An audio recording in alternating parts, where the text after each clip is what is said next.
I am Kimberly. Recently, there has been a distance between my husband, Daniel, and me. Daniel frequently stays out late due to work or drinking parties, usually returning home after 10 p.m.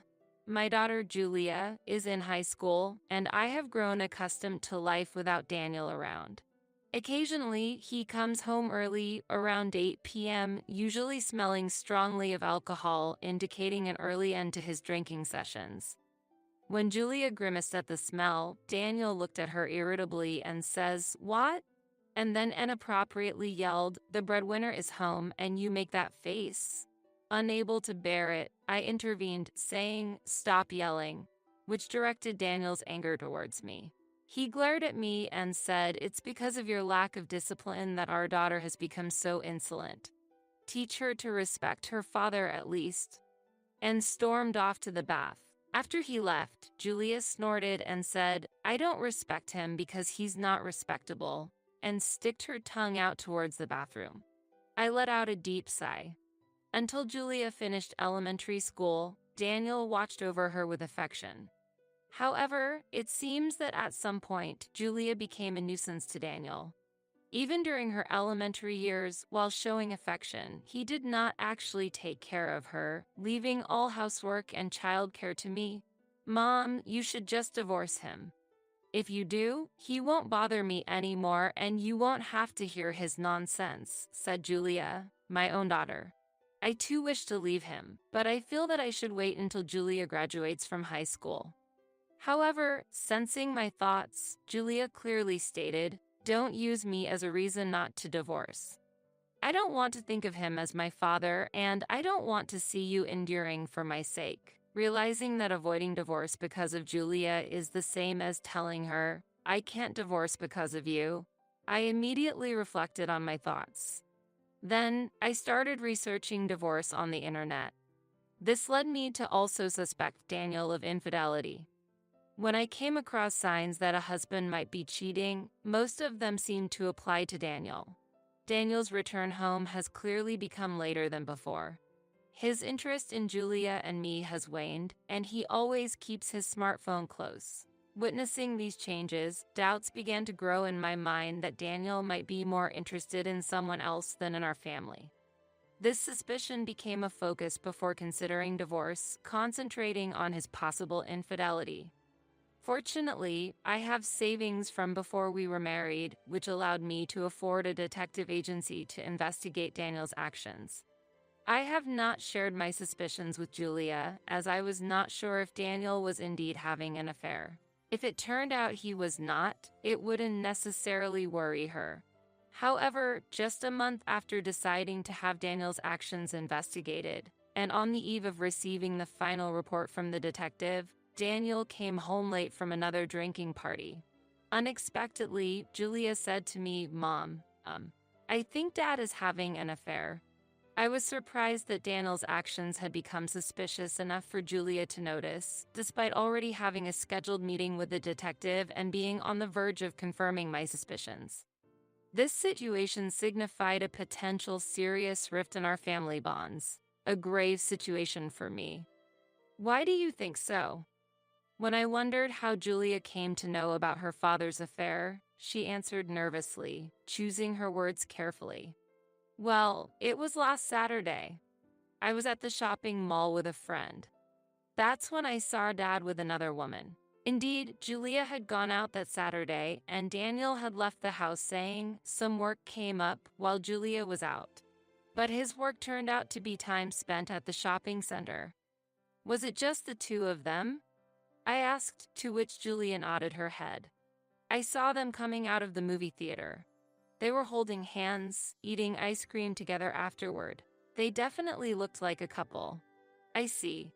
Leave the rest to me," I said, trying to calm Julia down. My own daughter had witnessed her father's infidelity firsthand. And sadly, the misfortune continued thereafter. After hearing the detailed report on Daniel's infidelity from the investigator the next day, I returned home to find Julia in tears. Unexpectedly, Daniel, who usually doesn't come home until around 10 p.m., was already at home. Upon seeing me, he immediately exclaimed, "I intend to divorce you." It's because you can't properly raise our daughter and are having an affair with another man. It's only natural for me to leave you, right? I couldn't grasp the meaning of his words immediately. However, seeing Julia crying after receiving harsh words from him, I quickly went to her and confronted Daniel. What infidelity are you talking about? What do you want to accomplish by making our daughter cry? Her beloved mother has been dating men other than her husband during the day, so I told her that it's morally wrong. When she retorted that I was the one who's unacceptable as a person, I scolded her and fulfilled my duty as a father, he said. Julia's cheeks were red. I couldn't stay in that place any longer. Feeling this, I hugged Julia tightly while Daniel looked on smugly. You have 3 days to leave this house. Once the deadline passes, I will use whatever means necessary to drive you out of this house. Be prepared for that, he declared forcefully.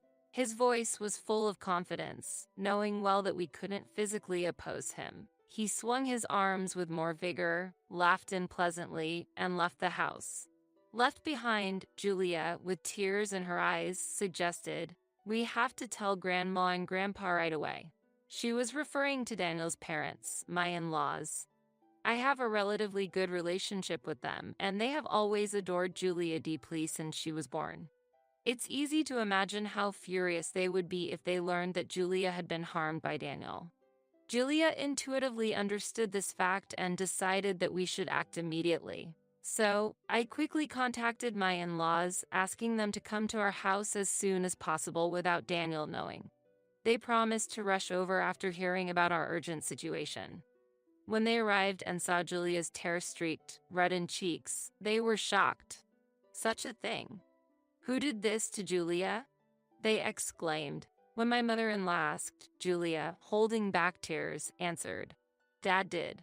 He said he saw Mom meeting with another man during the day and called Mom a bad woman for having an affair. When I denied it, such a thing." My in-laws were astonished and started to take care of Julia alongside me, eager to hear the full story from me. I honestly told them that I suspected Daniel might be having an affair and had hired a detective agency to investigate. The man I met that afternoon was the investigator giving me the report on the infidelity. And Daniel. My father-in-law continued. Actually, it seems Daniel is currently involved with 3 women. One of them is a coworker whom he meets on Mondays and Wednesdays. Another is a college student whom he meets on Tuesdays, Fridays, and Sundays. The last woman is a married childhood friend whom he meets on Thursdays and Saturdays, I revealed. Hearing this, my in-laws were dumbstruck, gripping their heads in disbelief. While they considered the possibility of Daniel cheating, they never imagined he would be involved with 3 women simultaneously. Julia said, "I saw Dad on Saturday, arm in arm with a woman I didn't recognize. So, I knew Dad was involved with someone else." Neither Julia nor I could have imagined that Daniel was cheating with 3 women. When I received the report, I was so shocked that I lost my words. I received the report at a cafe, and it seems Daniel himself or someone he knows witnessed this and misunderstood it as me having an affair. Yet, for him to suspect his wife of infidelity, react violently, and lash out at an innocent daughter. I intend to divorce Daniel. Of course, I will take custody of Julia. I cannot leave her with someone who hurts her. That's... My in-laws' expression stiffened for a moment at the thought of not being able to see their granddaughter freely if the divorce went through and I took custody. However, they quickly showed understanding. So, Julia would be happier with her mother than her father. She's in high school and old enough to choose which parent she wants to live with. Let her do as she wishes, they kindly said. Perhaps they realized that their son was incapable of raising Julia properly. At that point, I shared a certain fact with my in-laws. After telling my in-laws that Daniel had ordered Julia and me to leave the house, they exchanged looks and sighed deeply. "We are truly sorry. We are ashamed of our son," they said, bowing their heads in apology. "No, it's not your fault. It's just that he has gone mad because of his affairs. It has nothing to do with you." I comforted them, shaking my head. I asked them to keep an eye on the situation from a distance and to refrain from contacting Daniel directly, as I intended to resolve the issue with him myself. They encouraged me, saying, "Please consult us anytime. We are here to support you." Subsequently, with the help of movers, my daughter and I moved out swiftly. Since my parents' home is far away and Julia has her high school, we decided to rent a short-stay apartment near her school. Considering the potential danger of being near such a father, we planned to move further away when the summer vacation started in a month. Fortunately, my company implements a full remote work policy, and we had moved to this area at Daniel's strong request when we got married. I then planned to move to an area closer to my company. Daniel has no interest in my job and does not even know what I do. While we were preparing to move, I unexpectedly found a divorce paper in the mailbox written in Daniel's name. It was undoubtedly filled out by Daniel, who, wanting to avoid meeting us but having forgotten to hand over the divorce paper, had hastily filled it out and dropped it in there. Without wasting a moment, I filled in my name and other necessary details and promptly submitted the divorce paper to the city hall. Before the 3-day deadline Daniel gave us passed, Julia and I left that house. Now that the divorce has been officially finalized, there was no longer any reason for me to seek a reunion with Daniel. Above all, I had a strong desire to protect Julia from Daniel's influence. A month after leaving the house, as Julia entered her summer vacation and began preparing to transfer to a new school, and we finished moving to a different place, Daniel unexpectedly called. "How do you feel living like homeless people? If you are willing to apologize, you can come back." "Honestly, I'm getting bored of living in a big house alone," he said.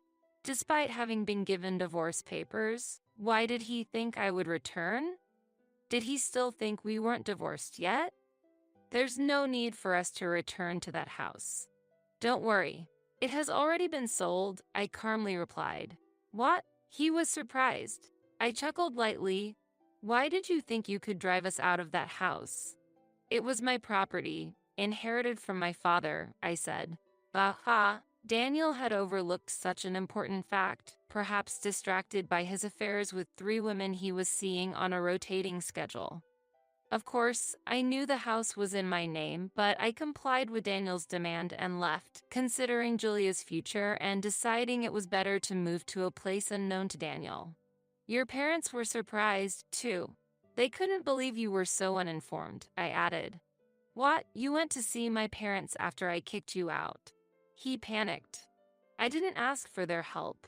I just told them we were divorcing." "Now, Julia and I live in a place you don't know," I calmly informed him. "What?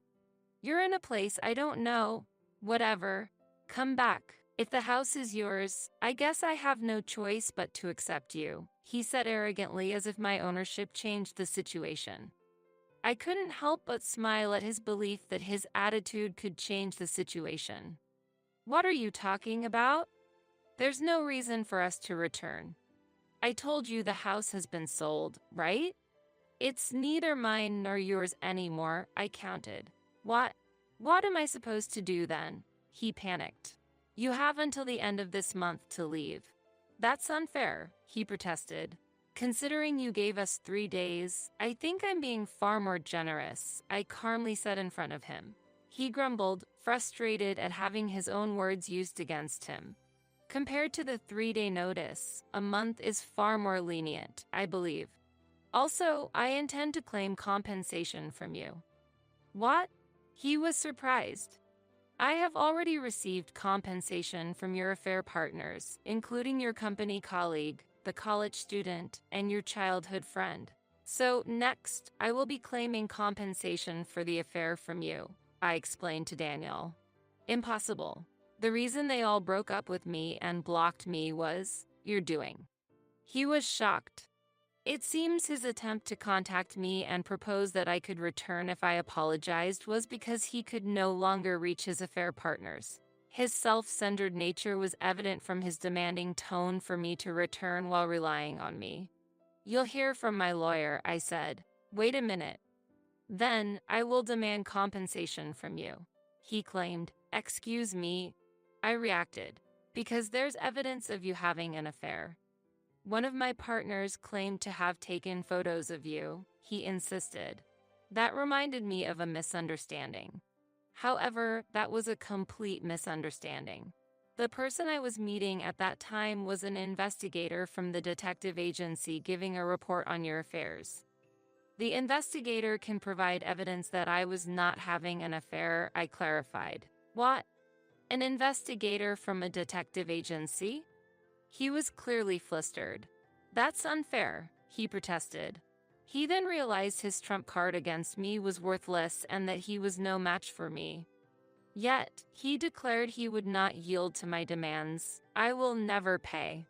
Neither compensation nor child support for Julia. He defied. However, such claims had no impact on me. Even if you refuse to pay, it's not a problem.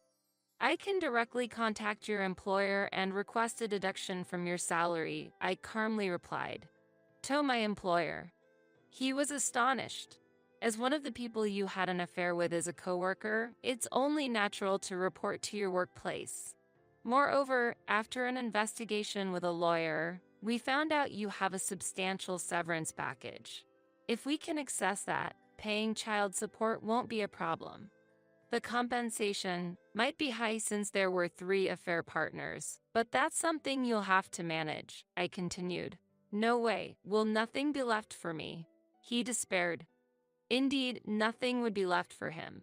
His actions had driven away his wife and daughter, alienated 3 affair partners, made his own parents aware he had abandoned his family, lost his home, and exposed his infidelity at work.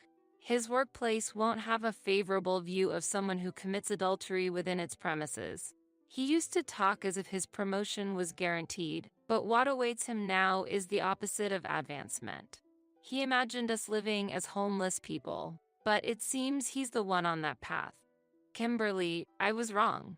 Let's start over, he pleaded, to which I responded, if you have something to say, it'll have to go through my lawyer from now on. I'm cutting off contact. Then, I blocked him completely. Julia had already blocked him, too. When he sought his parents' help after being kicked out, his parents, unable to forgive him for hurting their beloved granddaughter, told him, "You can't enter this house ever again." At work, his infidelity was exposed, and the popular colleague he once dated resigned because of the scandal, leaving him to face cold stares from other colleagues. Unable to resign because he needs to pay compensation, he now lives a simple life, commuting between a modest apartment near his workplace and his job. Since moving to our new home, my daughter and I live peacefully without someone coming home smelling of alcohol or shouting loudly. Julia has made friends at her new school and expressed her happiness. Moving was the best decision. I'm happy with just the 2 of us. This proves that our decision was the right one, and I am committed to raising Julia to be a well-rounded individual. Is it impossible to increase the living expenses? It's impossible to get by with just $3 a month. Answering a call from my son, a university student who's living alone. I heard something unexpected. What? $3 a month? My voice grew louder in surprise. What on earth was going on? In reality, I had been sending $1,000 to my son's bank account every month. Then, my son continued with even more shocking words. I didn't want to tell you since you were fired, Mom, but living on a monthly allowance of $3 is difficult. Fired. I am a nurse and had just finished a night shift. There was no truth to being fired. To understand the situation, I hurried to my son's apartment. When I rang the doorbell, my son came to greet me. He was thinner than when he was at home, and his complexion was poor. He was clearly living frugally, not even using the heater in this cold weather. I'm using only a blanket to save on electricity. I've been working hard at my part-time job, but with university studies, I'm busy every day. I felt at my limit, so I called you, Mom. When I checked his bank account statement, it was true that only $3 had been deposited each month. I'm sorry for not noticing earlier, but I was actually sending $1,000 a month. How did this situation happen? For now, I'll withdraw some cash from a nearby ATM. I quickly went to an ATM, withdrew money, and handed it to my son. Is it okay to give me so much? Thank you, Mom. I always pretended to be fine in our calls to avoid worrying you. But I'm glad I could tell you the truth today. My heart ached for my son's efforts. Such a situation was unimaginable. Could it be? With these doubts, I told my son, until the cause becomes clear, I'll give you cash directly starting next month. After I changed the method of sending allowances to direct handover to my son, my husband became furiously angry and confronted me. Hey, isn't it the day to send money to our son? What are you doing, slacking off? My name is Rachel. After graduating from nursing school, I pursued my dream job as a nurse and have been living busy days. Romance was something I was uninvolved in, and I never had a serious boyfriend, but I didn't mind much myself. I thought casually that someday I would meet someone wonderful and build a happy relationship. Nevertheless, it seemed my parents were worried about me. Rachel, Dad's friend's son would be perfect for you. Don't you want to meet him? I was surprised by such a sudden suggestion. What? Why all of a sudden? Is it like a matchmaking meeting? No. It's nothing as formal as a matchmaking meeting. Just a dinner with the four of us. Following my father's advice, I eventually decided to attend the dinner. Nice to meet you. I'm Matt. Matt, my father's friend's son, was 3 years older than me and worked as a civil servant. He had a serious impression, but his smile was very gentle and had a heartwarming aura. Attracted to his personality, I quickly developed a liking for Matt. It seemed Matt also had a good impression of me, and after that, we occasionally had dinner together, eventually leading to a relationship. After dating for 2 years, we happily got married. With this joy, we decided to buy a new house together. For me, who had been away from romance for a long time, meeting Matt felt like fate. My father, too, was surprised and overjoyed by the deepening of our relationship, even shedding tears at our wedding. His tears of joy made our happiness even more special. Our marriage brought many blessings from friends and relatives, filling the start of our new life with warm messages of celebration. Not long after beginning our happy married life, I discovered I was pregnant, bringing even more joy to our family. I decided to take maternity leave and parental leave.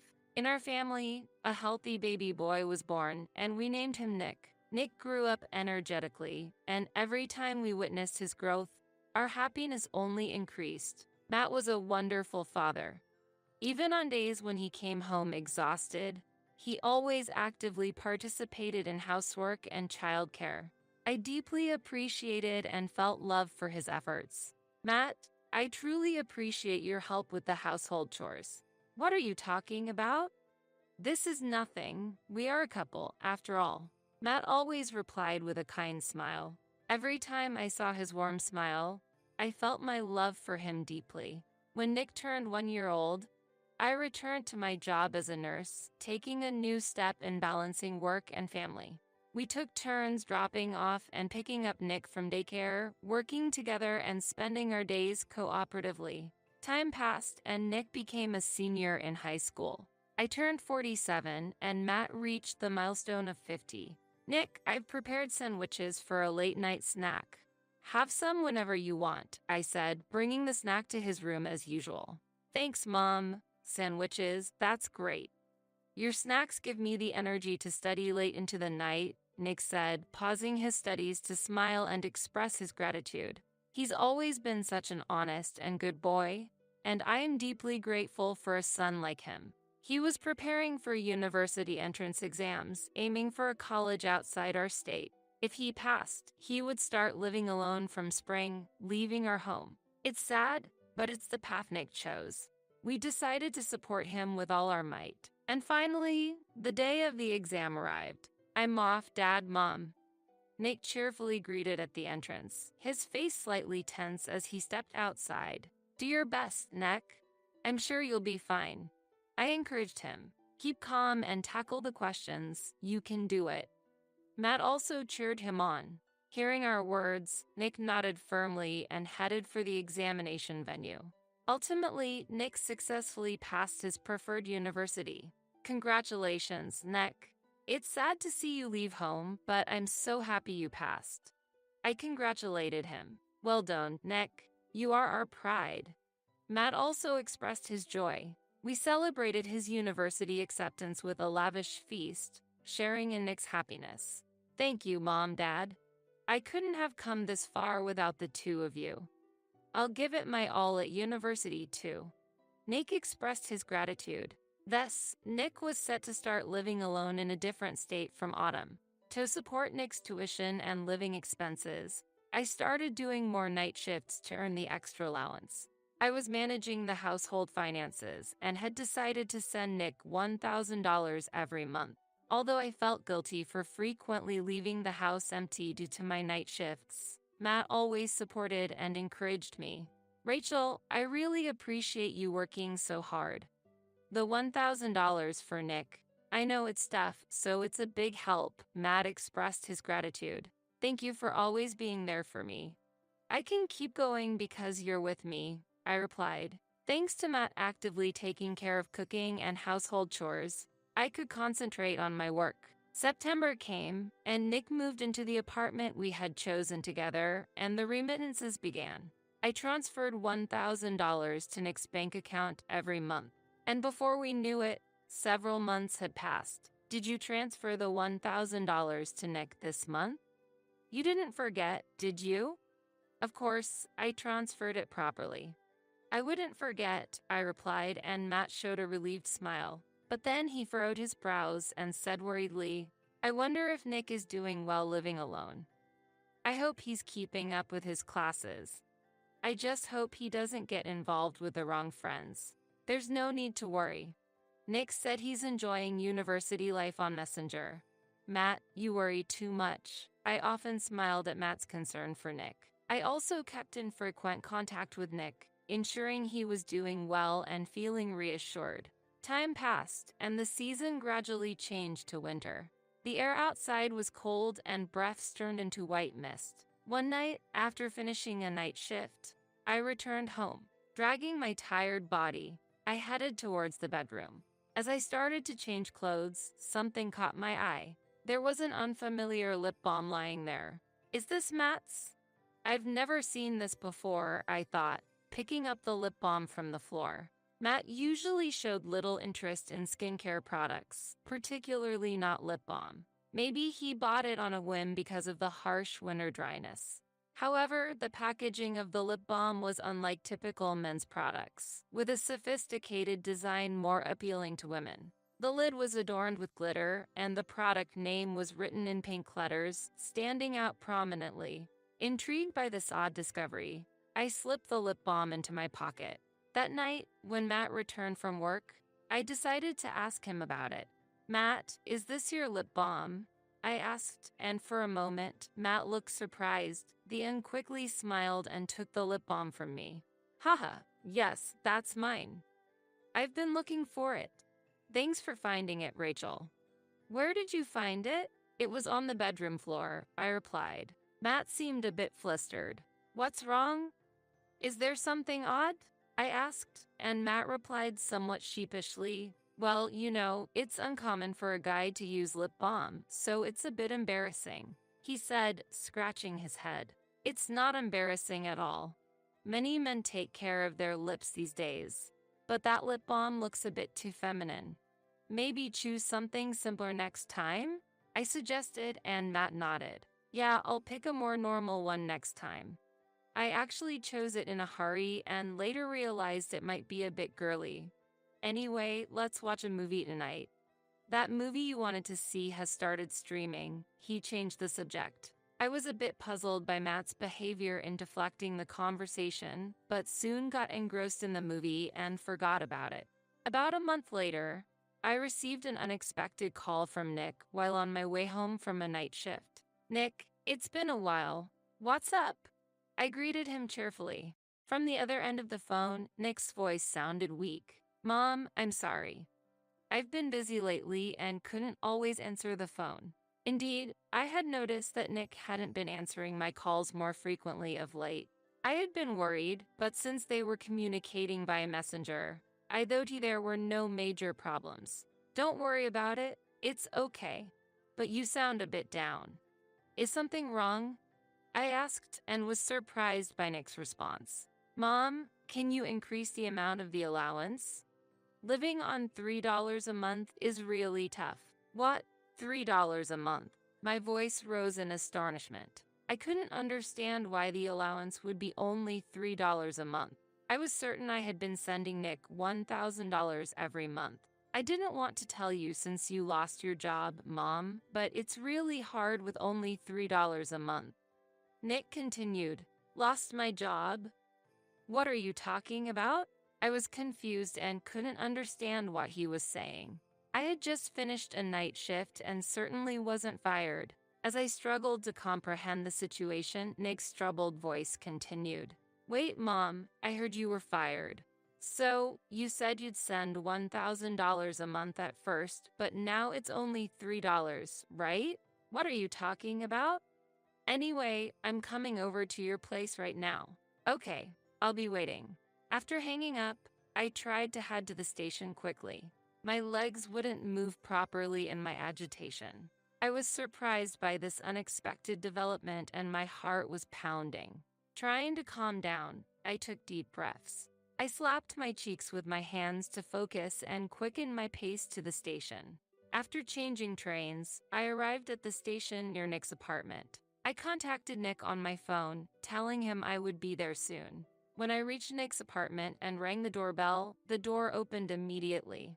Welcome, Mom. Nick looked shockingly thin and pale, as if he might collapse at any moment. Nick, are you okay?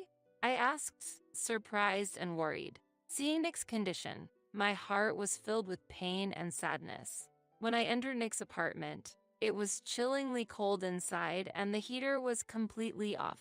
Aren't you using the heater? It's so cold you'll get sick. Let's turn it on right now. I suggested, worried. No, I can't. The electricity bill is too high. I'm just managing with this blanket. Nick replied, his voice trembling, his thin body shivering. Nick, I've been transferring $1,000 every month to your account since September. There's no truth to me quitting my job, I explained slowly. Really?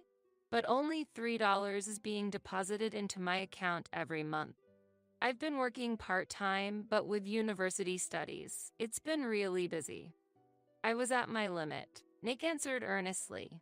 I believed Nick wasn't the kind of child to lie. His emaciated appearance and the fact that he was living without heating in this cold weather made it clear that his words were true. I understand, Nick. I'm not doubting you. But to find out the cause of this situation, could you show me your bank book? I asked quietly.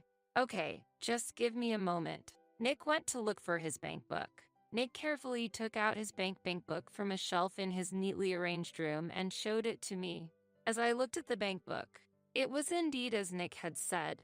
Only $3 was being deposited each month. Nick, I'm sorry, but truly, I have been sending $1,000 every month. What could be going on here? First, I'll withdraw some cash from a nearby ATM. Saying this, I went to the ATM immediately, withdrew the cash, and returned to Nick. Nick, take this for now.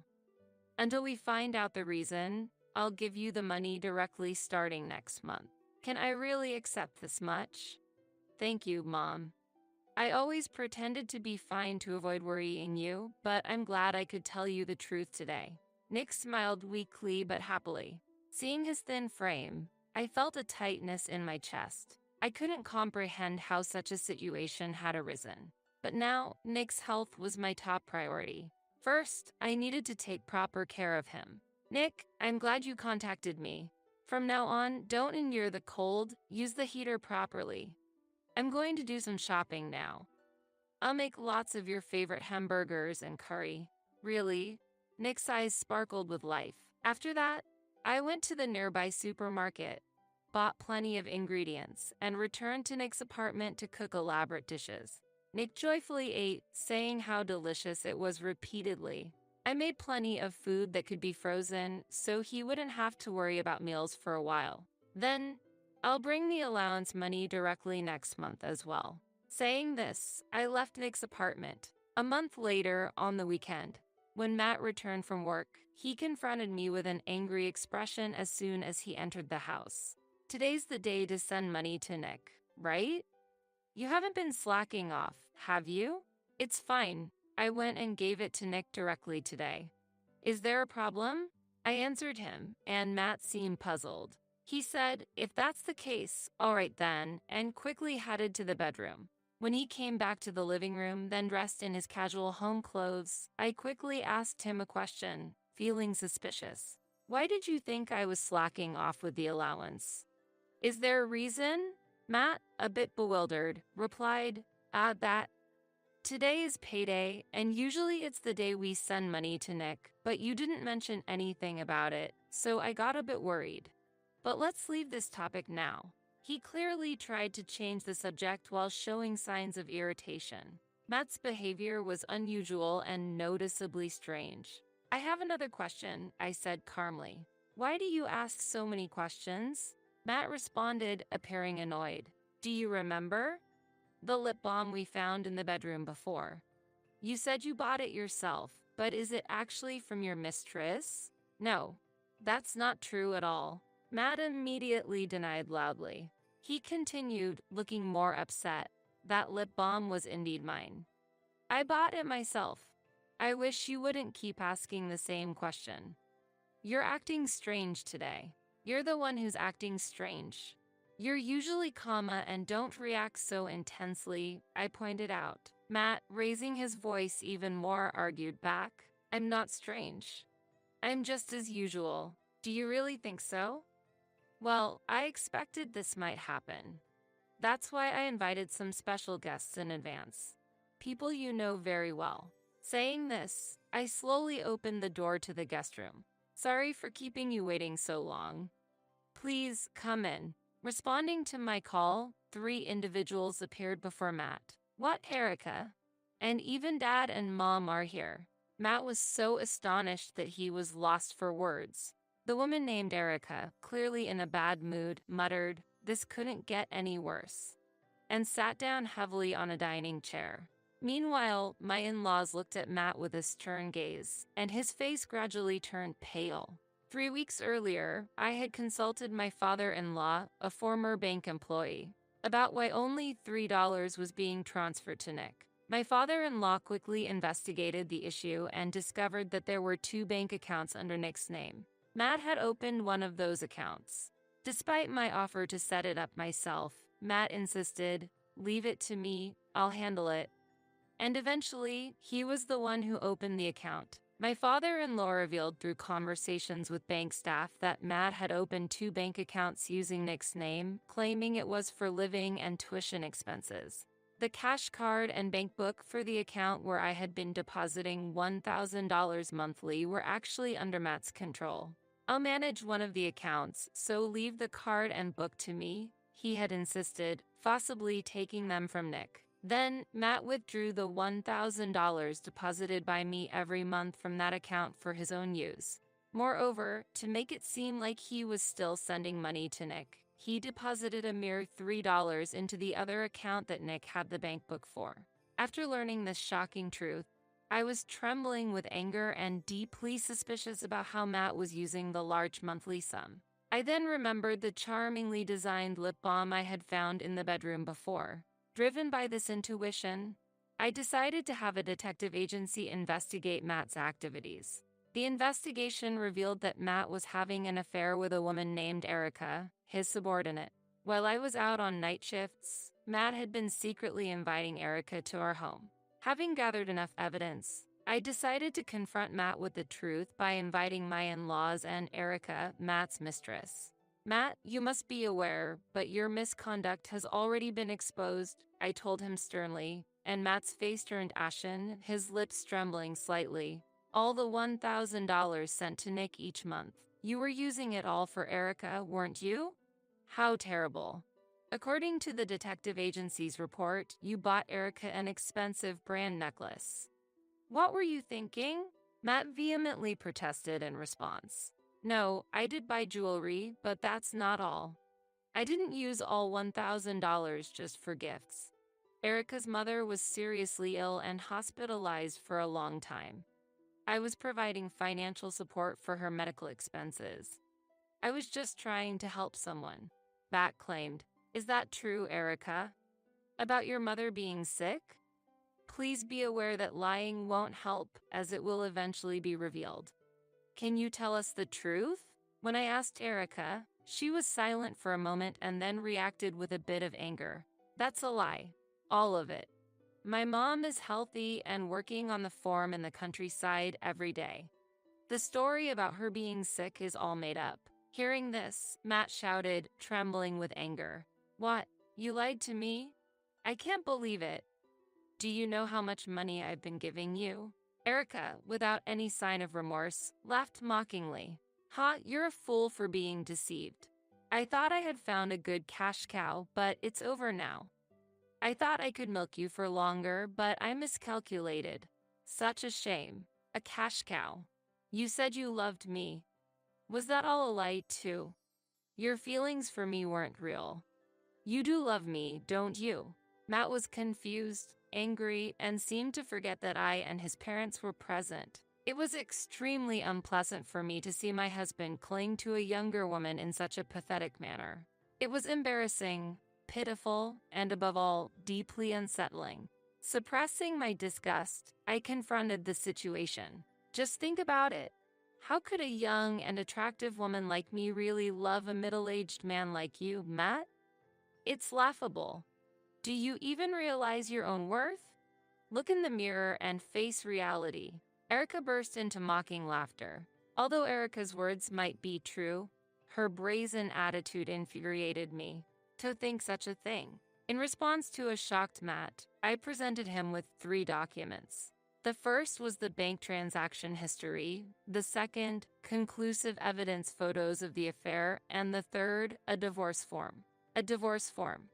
Wait, are we really getting divorced? Matt was shocked, ignoring the first 2 documents and focusing on the divorce form. Of course. How can I continue married life with a man who wastes his son's allowance? But I didn't intend to get divorced. This situation is a separate issue. Matt mumbled some excuse. I exploded in anger at Matt's ridiculous remarks. I can't believe this. You have an affair and yet you think we wouldn't get divorced? And how you treated Nick is unforgivable. What kind of parent are you? Did you really think he could live on $3 a month? Nick has been working hard at part-time jobs, scrimping and saving, becoming skin and bones. He couldn't even properly use the heater. You're terrible. Sign the divorce form now. I do feel sorry for Nick. When I heard Erica's mother was sick, and with all her demands, I desperately needed money. Matt weakly tried to justify himself. That's when my father-in-law delivered a powerful blow to Matt. With a short cry of ah, Matt collapsed, and his father's angry voice boomed. You stupid son. Sign the divorce form, as Rachel says, right now. Dazed, Matt faced me, and I firmly stated, of course, I'll be demanding compensation. I'll add up all the money you wasted, too. Compensation. You can't be serious. Matt was shocked and exclaimed. And Erica, I will also demand payment of compensation from you, so be prepared. I said that to Erica, and her face turned pale, beginning to panic. Wait a minute. Why should I pay compensation? I can't pay. Why should you pay? Because you were involved in an affair with a married person. I have the right to demand compensation from you, and I will make sure you pay it. When I responded calmly, Erica, glaring at Matt, said, Matt, you have to pay for me too.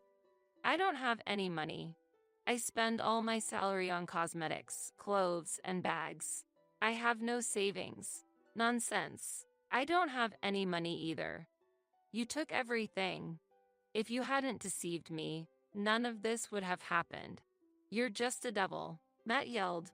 As the two argued, Matt suddenly turned to me, pleading, Rachel, please, spare me the compensation. I'll agree to the divorce, just drop the compensation claim, please. I really have nothing. Look, we've supported each other until now. Tears streaming down his face, Matt appealed, but I felt only revulsion. My love for Matt had vanished the moment I learned he had been spending Nick's allowance on his affair. If you resist any further, I'll double the compensation. Sign the divorce form now. I'll properly claim the compensation later, I stated resolutely, and Matt, realizing my determination, signed the divorce form. I've signed it. Are you happy now? Matt said in a weak voice, handing over the divorce form. Yes, thank you. Now, please leave immediately. What? Do I have to leave? Matt was surprised. Of course, we're getting divorced. We can't live together anymore. You need to take responsibility. Erica, please leave quickly too. After I sternly expelled Matt and Erica from the house, my in-laws repeatedly apologized for their son's misdeeds. But they were not at fault. I was full of gratitude for my father-in-law, whose efforts uncovered Matt's wrongdoings.